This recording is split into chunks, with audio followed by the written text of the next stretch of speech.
Berlin BNP সভাপতি জনাব গনি সরকার সাহেবের কাছে জানতে চাইব যে দেশের এই চরম ক্রান্তি লগ্নে সফল রাষ্ট্রনায়ক শহীদ প্রেসিডেন্ট জিয়াউর রহমানের একজন একনিষ্ঠ সৈনিক হিসাবে আপনি দেশনেত্রী বেগম খালেদা জিয়ার কাছে এবং ২০ দলীয় জোট যেটা আছে জামাত বিএনপির নেতৃত্বাধীন সেই জোটের কাছে কী ধরনের কর্মসূচি আপনি দাবি করেন, কী ধরনের কর্মসূচি আপনি চান? বিসমিল্লাহির রহমানির রহিম।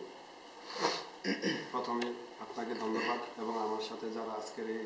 মুহূর্তে আয়োজনে আছে ইন্টারভিউতে সবাইকে ধন্যবাদ জানাচ্ছি এবং সেই সাথে সাথে বাংলাদেশ এবং প্রবাসের সমস্ত জাতীয়তাবাদী দলের ছত্রছায়া আমরা যারা আছি সবাইকে আন্তরিক ধন্যবাদ।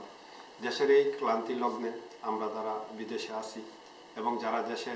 বিএনপির জন্য প্রাণ দিচ্ছে, যারা আন্দোলনকে ত্বরান্বিত করার জন্য জীবনের বয়কে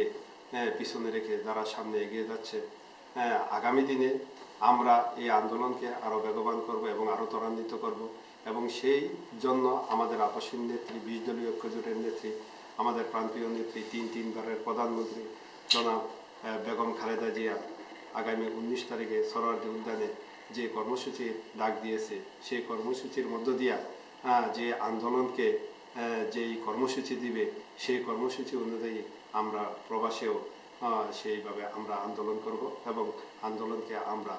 তীব্র থেকে তীব্রতর করব। সেই সাথে আমরা দেশের সমস্ত জাতীয়তাবাদী দলের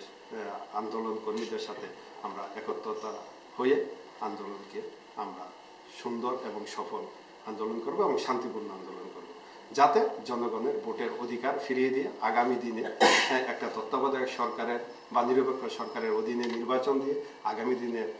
বাংলাদেশের নেতৃত্বের পট পরিবর্তন হয়।